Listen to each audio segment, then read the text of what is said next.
Hey guys, it's us again.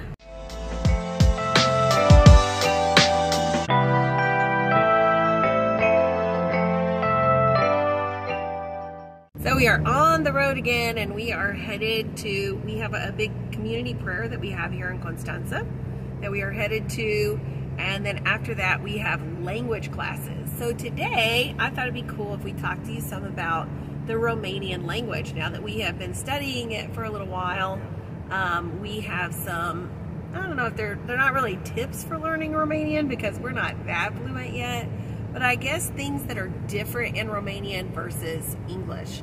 So it might be interesting to you, so stick around.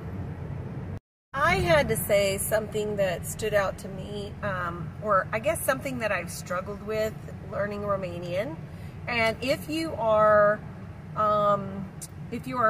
studying a language, or you're a native speaker of a language that has this may not be confusing to you, but to English speakers that put their adjectives before their nouns, it is confusing whenever we have to now put the adjectives after the noun. So, like, if we were to say, my beautiful daughter, we would say, fata mea frumoasă. So, we would say daughter or girl. Here they don't say daughter, they usually say girl. Girl, my beautiful. And that is so hard for me to, even after all this time of studying, I have to pause for a moment and I have to think, because in both languages we have an order of adjectives. So we wouldn't say beautiful my daughter in English, and in the same way we have an order to the adjectives. Oh, I just noticed there's a van in front of us with a Mario. There's a Mario and Luigi on the van. Copyrights aren't the same here in Romanian. So it's for a plumbing company. Ironically, wasn't Mario and Luigi? They were plumbers, weren't they? Yeah. So that's kind of cute. Anyway, sorry, I just foxtrailed there. So to put those adjectives in the Romanian order after the noun is, to my mind, I have to pause every time and really think about it. One of the things I've had to learn more than anything else is idioms. We have idioms, a lot of idioms in English that don't translate really well to Romanian. Give an example, please. I wish I had one on top of my head. Off the top of my head, there we go. Is there anything on the top of my head? Well, I'll give one. If someone is sad, we say that they're blue. If someone is good at gardening, we say they have a green thumb. We have a lot of idioms. If they're jealous, we say they're yellow. Or chicken, we say they're yellow. Hey, there's another one. If they're scared, we say they're chicken or yellow. Yes. Are you yellow? So Romanians there are some idioms that Romanians have picked up on, that they kind of get, because it's not just maybe an American thing, it's just a West type of thing. But then they have some things that they say in Romanian that if you hear it translated in English, you're trying to figure out what are they talking about. Like to have a flower behind your ear. That's Romanian. Yeah. Or you're selling me donuts. That's a donuts. Romanian idiom. Yeah. Then that's gogosh. There's a few others. There is an idiom that gentlemen use for women. That's an idiom for a greeting. The typical greeting. Well, is that really an idiom though? I think it's more of a well wish to someone, right? Well, sort of. I don't know. If typical greeting, which is a good day, is bună ziua, which is basically a good day. Literally means good day. Good day. But then they have another one that it's only typically used by men, and they apparently, like, they used to kiss ladies' hands when they met women, and rather than actually kissing a woman's hand now, they just say, kiss your hand. I kiss your hand. I kiss your hand. I think it's sweet. I think they can use that to say, like, thank you, too. Like, if it's a very deep, well-meaning thank you, they say, I kiss your hand. Yes. And that's pretty cool. I like it. I like it. That's our oldest right there. Amelia, she's a sweetie pie. She's very shy. But I would love to hear, Amelia, what do you think is different about studying Romanian now that we've studied it for a little while? What do you think is different about Romanian versus English? I think the language. The language? Yeah. That's all encompassing. That's cheating. It's true, though. You think the language is different. That's so great. I'm glad you can notice that the language is different. She's crazy. So, you think the language is different? Food for thought right there, and that is another idiom. You might find interesting that in English, we usually only have 2 verb conjugations. So we would say, I walk, he walks. And that's it. We have walked and we have walks. And it just depends on like what the subject is. But in Romanian, there are 6 different verb conjugations for every single verb. Every single subject, depending on if it's I, if it's you, single person, if it is he and she, if it is we, if it is, what are the other ones? If it is, I, you, he, she. I like this one. Voi is like y'all, like from Texas, we say y'all, or in the South, we say y'all, and that's you, multiple people. And then they have they, which is masculine, and they, which is feminine, but they get the same verb.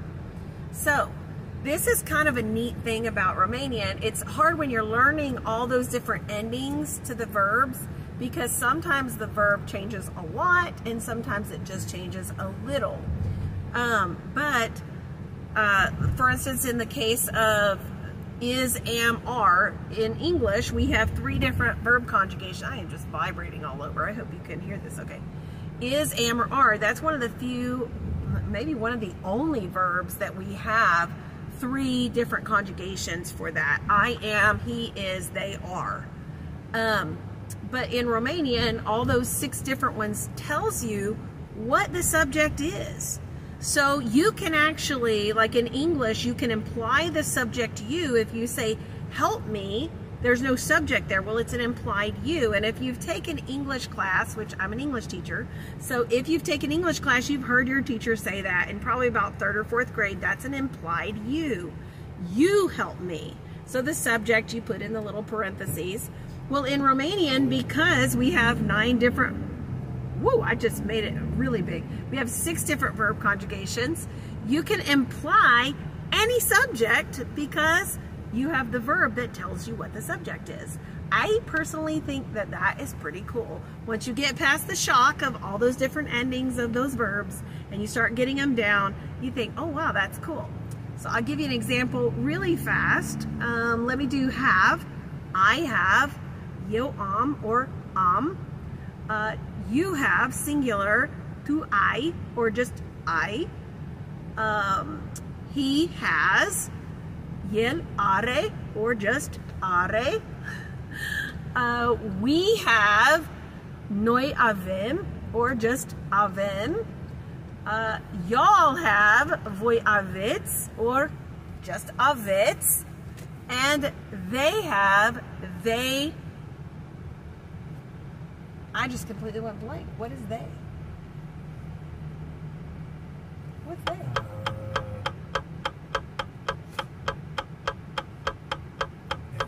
Yeah. Ow! That one's different. It's ow. Yay, ow. I like that one because you can just say ow. Okay, Camera's Joe. in my face. Fresh out of language class. I'm sorry, I can't think straight right now. Why?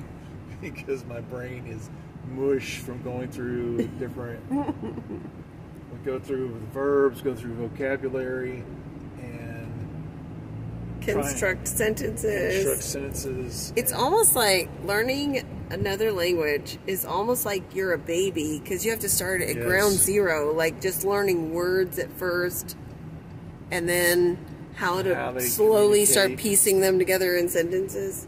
It gets me on how, and this is one of the things that gets my brain, because your English brain thinks in English. And so when you're trying to learn another language, you have to get to the point where your brain is not thinking in English anymore or trying to translate in your head. But the hard part with Romanian is because so many Western things are here. If you go into a store, you'll see a lot of things that are written in English. And it's not because they're adopting English as a language here, it's because they're part of the European Union, and English is kind of a general language that everybody uses to communicate with each other from the different countries in the European Union. So you'll see some things here, like even that sign over there, Delta Studio. I mean, it'll have some English words to it. So like today, she was talking about a barber shop, and where men go, only barbershops is where men go, and then there is the place where only women go. Yeah, but then she's like, a new one where they'll do mani-pedis and all this type of stuff is like a full service, and in English it's salon. Well, because it's a new thing here, it's also salon. But they don't say salon because they don't pronounce their letters the same as we do. Saloon. But it's still a word that we in English get and understand. Same thing for like grocery stores, stuff like that. So you have to try to get your brain to try to kind of mishmash everything. So that's part of the hard part for me, is knowing trying to mix in my English words. Mishmash. Yeah, I like that word, mishmash. Is that English or Romanian, Amelia? English. English idiom, American idiom. Mishmash. Mishmash. Yes. So, here's my recommendation. If you want to study Romanian, it's a great language to learn. And if you live in America or whatever country you live in, find a Romanian neighbor or someone that's close by. You can even call the church and see if they're interested in maybe allowing you to come and just visit for a service. Meet some people there. Get to know the people. Get to know the language. It's an incredible language from an incredible group of people. So that's it for this episode of Things That Are Different Between Romanian and English. And I hope you enjoyed our video. Like, subscribe, check us out. Look at some of our other videos, and we'll see you next time. Bye.